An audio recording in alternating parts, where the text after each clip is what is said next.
Today I'm just working on clocks that have quit working for various reasons. I worked on a Cuckoo clock that the music wheel people quit turning on because when I worked on it last I didn't notice that I didn't have it adjusted right. My husband said, hey, the people aren't turning anymore, so I had to get it back down and work on it today. I worked on my Ansonia carriage clock because I did not have the balance wheel adjusted right and I had it too loose. It had too much in shake and it would bind and stop working, so I got it working right. So this is the third clock that's quit running. And what happened to this one was I was winding it and the chain dropped all the way to the floor.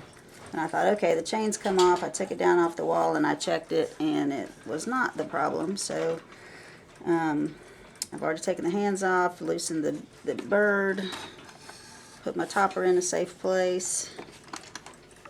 And the spring for the click has gotten bent somehow, was not holding the click anymore. So I'm going to have to take the whole movement out to get to the click spring and bend it right. This is the one that's acting up. It just spins. You can't even see it. Let me see if I can get you closer. No matter which way you turn it, it just turns. So, let me get this movement out. So, the movement's out. I took the pendulum leader wire off, and that's all I've done so far. This is the one that is free spinning. This is an antique Cuckoo clock, and the thing that puts pressure and keeps all this together is two wires. A wire that goes through and bends down right here. I guess it would help if I put it where you could see it. Wire on top here. So it's loose, and that's what caused the spring to be able to move on the click move, and it looks like it's caused a little bit of wear on my teeth over here. So I'm going to, I really don't want to take this whole movement apart and have to set up the shut off and everything again. I'm going to take this little pin out, which removes that little gear, spread the plates. Hopefully I can slip this out without getting everything out of sync. That came out no problem, but it is so tall, sticking up through the plate, there's no way to spread the plates enough to get it off. So I've taken the count wheel off, taken the nuts off.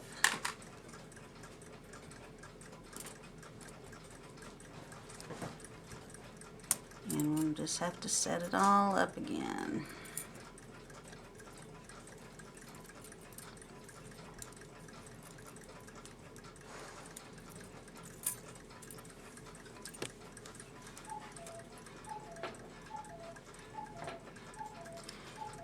If you are having problems with your levers, you would do this to adjust this wheel and get both the levers to cuckoo at the end.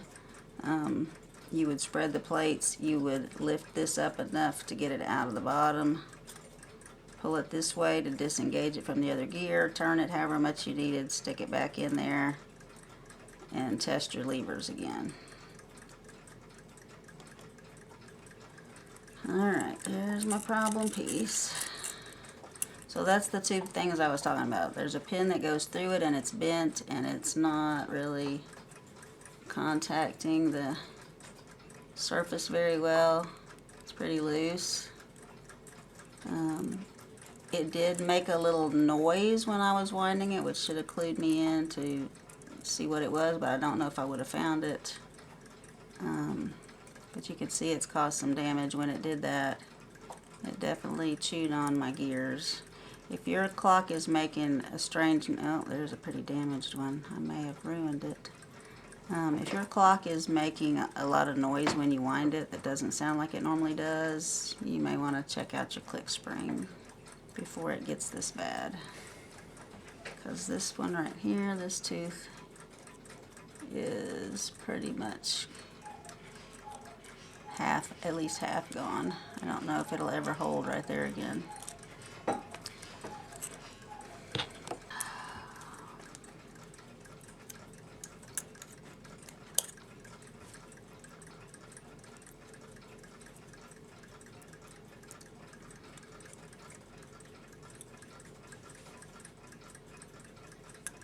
So there's my click.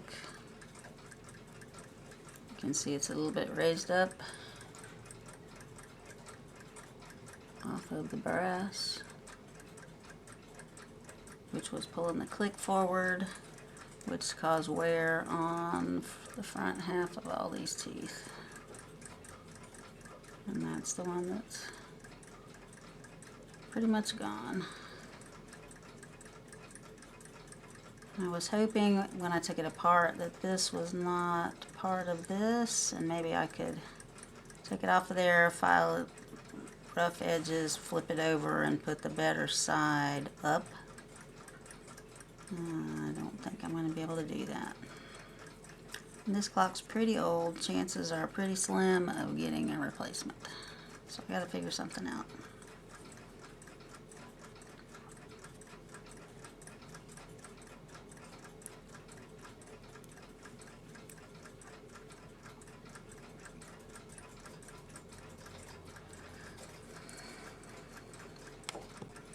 You can see how a normal click should work. The tip of it goes down in there. When it clicks, it's hitting flat against the tooth. When it pulls back, this surface of the tooth is contacting parallel with this surface of the click. So that's the least wear you can get.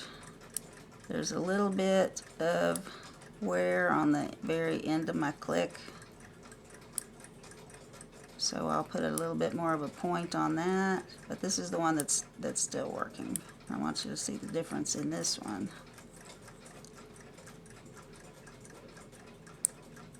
Look at the angle.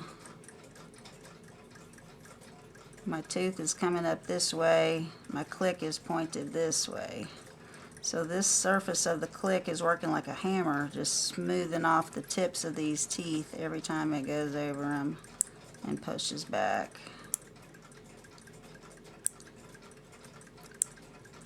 So this one, the whole tip of the click got worn off because of how it was hitting.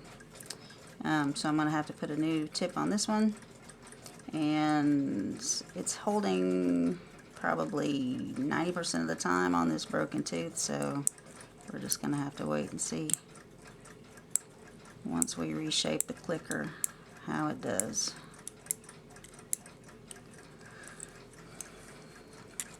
So you can see it's blunted off on the end right there.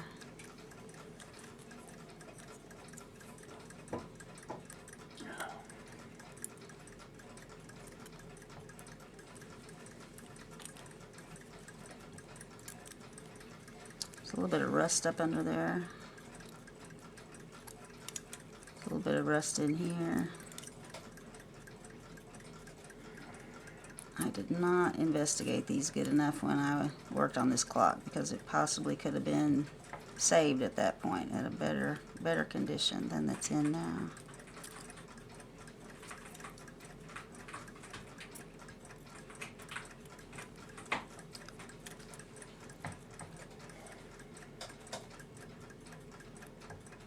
So definitely got a different angle on that one.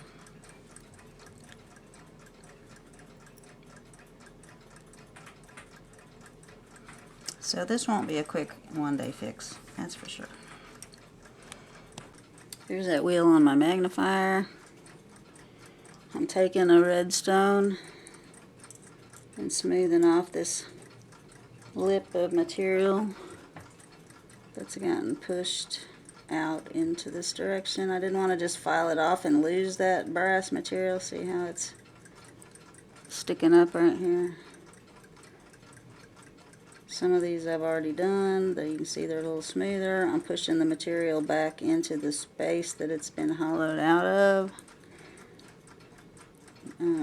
Any little burr is going to catch. So that's what I want. I want the click to catch. So I'm pushing the material back in to try to make a little ridge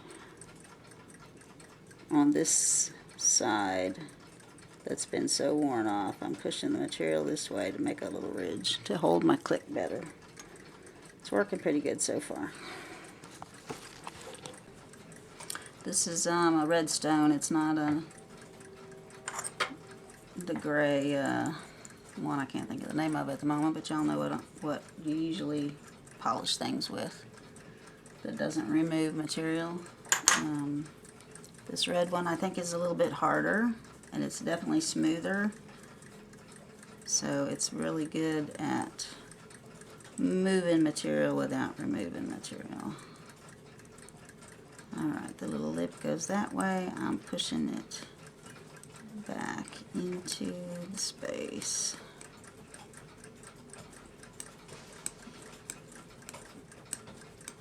And see, it hangs up. It's a pretty significant little lip out there.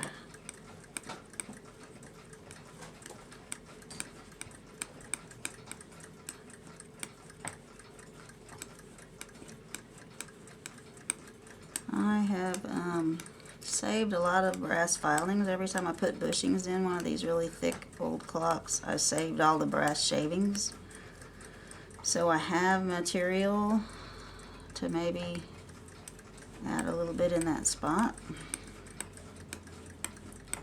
If I can figure out something to heat it in, to melt it, and make a little patch there.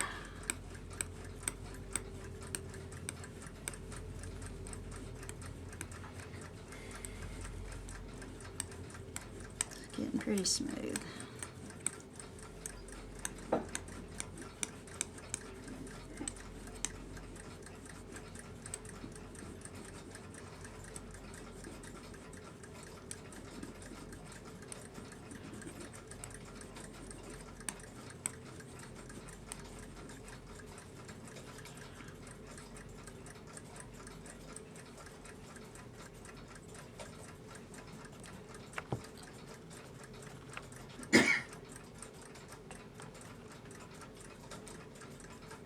So this surface is pretty smooth now.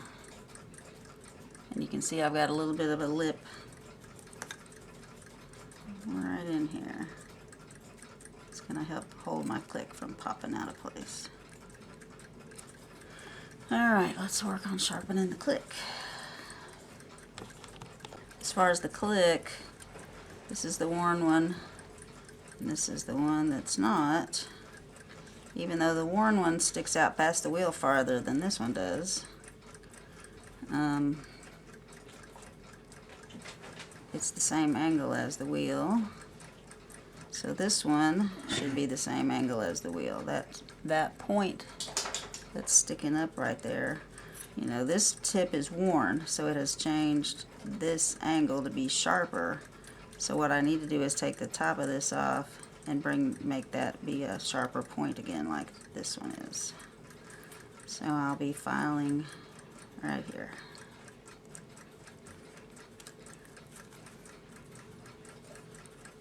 Probably, if I had to guess, about a 60-degree angle.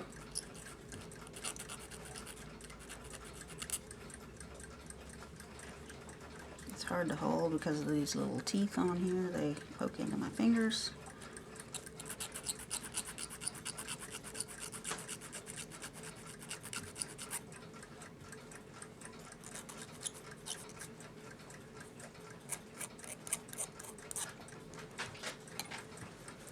Alright, let's see how it fits.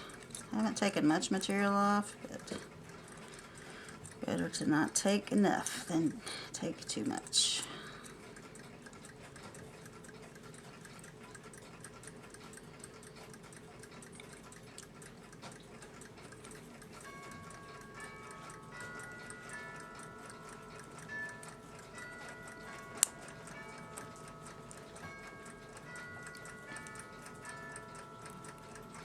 Spring back on it. Still got to adjust that spring and get it in a good spot on the clicker. There's a little groove that's carved into the top of the clicker that the spring sits on. So it's still not the same angle as the teeth. So I need to take off a good bit of that point to get the tip of this straight up and down on that tooth. I've worked on it slowly. I've attempted to get the same shape and angle as the one that is right, that's not all worn out. So I think I'm about as close as I'm going to be able to get.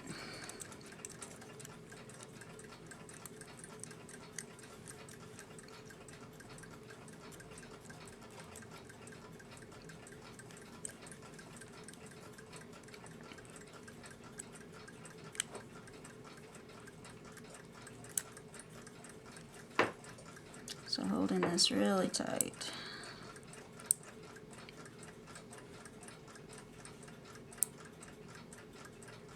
It's still not completely flat against the teeth, but if I lose much more material, I think that the click will be hitting too high on the teeth to stay engaged. So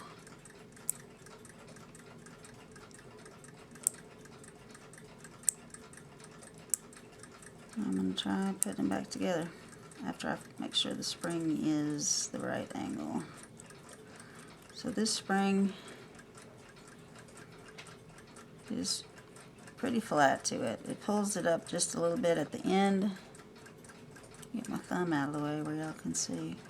The spring is attached here, is bent kind of up and down, and then the little flattened tip is right here in the slot.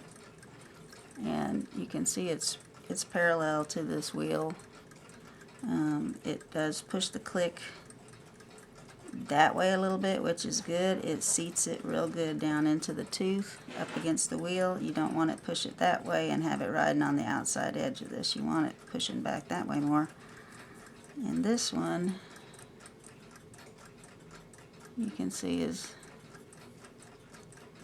I've bent it down a little bit, but it was pretty bent up in the air right here, which pushed the tip of it that way, which pushed the click that way away from the solid part. So click springs can cause a lot of problems. I also, this clock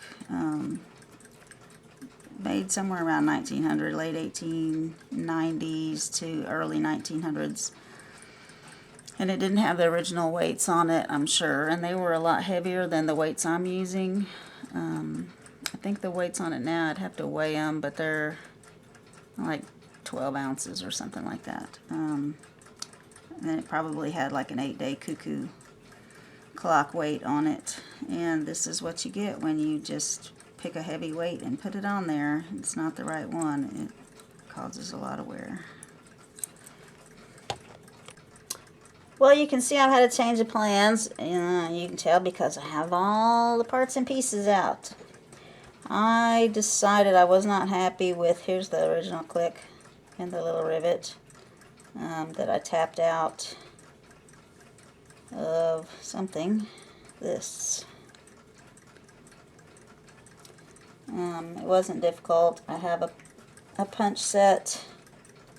I found a very tapered punch and was able to put it in on top of the rivet and just tap my way down, and the mushroomed out part slowly went back in, and I was able to push it through all the way. So these are my miscellaneous rivets I got when I was working on another project that had a click spring issue. I have this little tiny one, it's way too small. I have all of these that are too big. There was one miscellaneous pack that I got from Time Savers, and there's two of the smaller ones, and it is, if you put the hole where the hole is, it is about the right length. So, and it's got the angle on it and everything.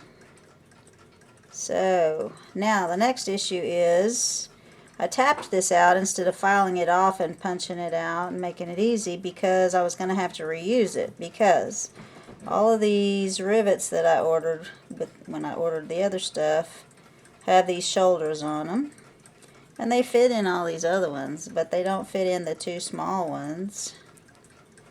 So I'm going to take my cutting broach and I'm going to broach it out a little bit make it big enough to take this little shoulder, and that should give me enough to punch through the wheel and tap down. So that's the plan as of now. I wanted to show you, I haven't really like studied clicks and click springs and the wheel that the teeth go on the ratchet wheel.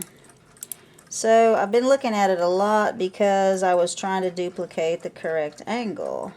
This one is a little bit worn on the tip, but it has the correct angle. And you'll see that this underside, this kind of works like a verge and an escapement wheel. The underside hits this surface, the top side hits this surface. So when it clicks, it slides along and should hit flat. Let me zoom in a little bit.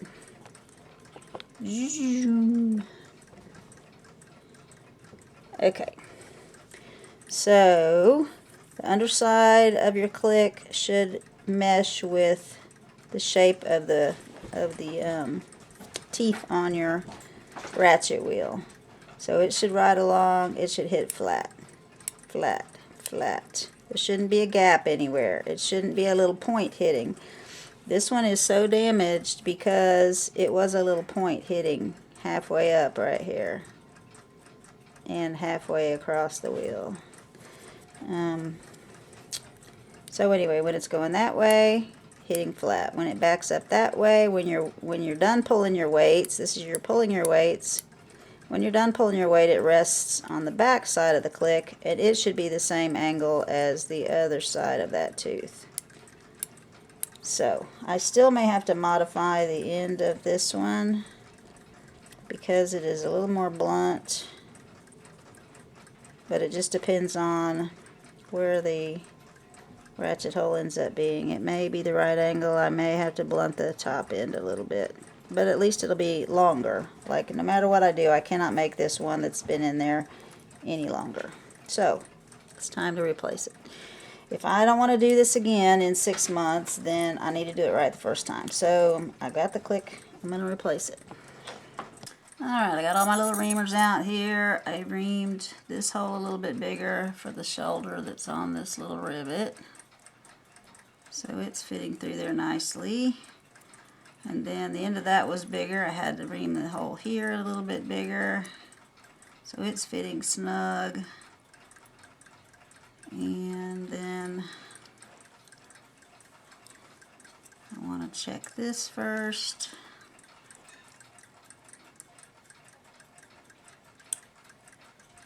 And this looks like a good angle on here. Let me get the spring up on it.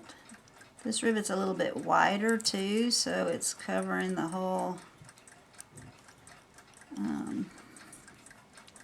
little space down there, so there's not room for it to rock back and forth. It's hitting and covering the whole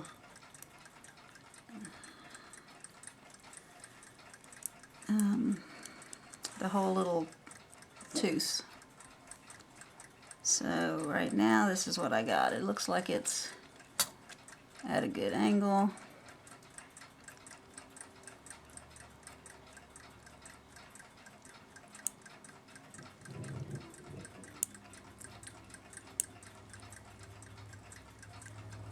For the tooth that's there, and it's hitting down at the bottom, and it's at the right angle when it backs up. So it looks like I found a good click for this one.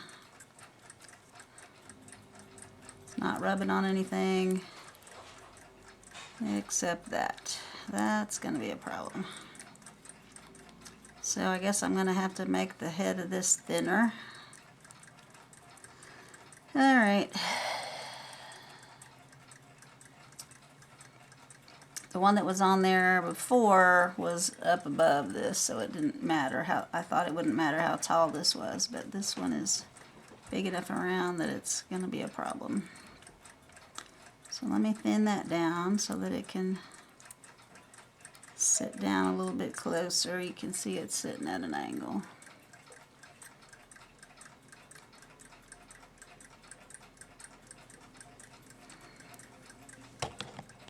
Since all these little parts are so tiny, I went ahead and got a little rounded peen punch, if you put this side of your rivet on a flat surface, put the rounded one on the back side of your rivet and tap, it'll mushroom it out just enough. You don't want it super tight, you want it to be able to move. I may have it a little bit too snug, but it does still slide, but it's not wobbling up and down. So now at least I got something I can hold on to file this down thinner.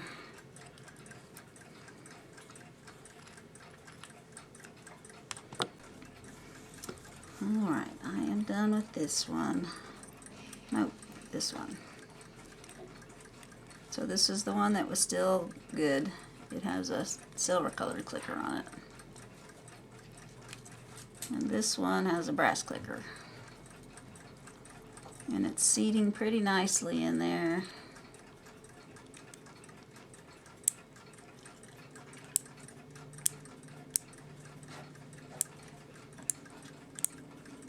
You see that broken piece coming up.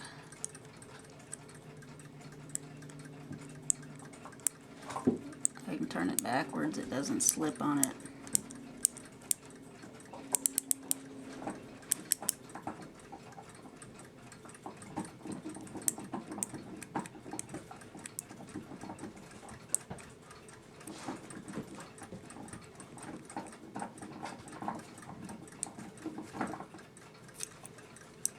So I'm going to put the clock back together. We'll give it a go for a while. If you want to see how to put this clock back together, there's another video on it already. It is the George Cool 1900 or so After the Hunt Cuckoo clock. You can search in my video listing and see how to get this thing put all back together, but that's going to be another day. I'm tired. I'm just glad to get the clicker working. Hope y'all enjoyed this video. I hope you learned how to change out a click, and that you're going to try new things. This was not the same size click, but it had the right angles. That's all that matters. Leave me some comments. Talk to you later. I forgot to mention I did weigh these. They're two different weights. One is 2 1/4 pounds. One is 2 3/4 pounds. So that translates to about 1,000 and about 1,250 grams. And usually you put the heavier side on the strike side, which was the side that tore up. So we'll see. I may have to put the lighter one on that side. As long as it's got enough weight to make it activate, that's all that matters.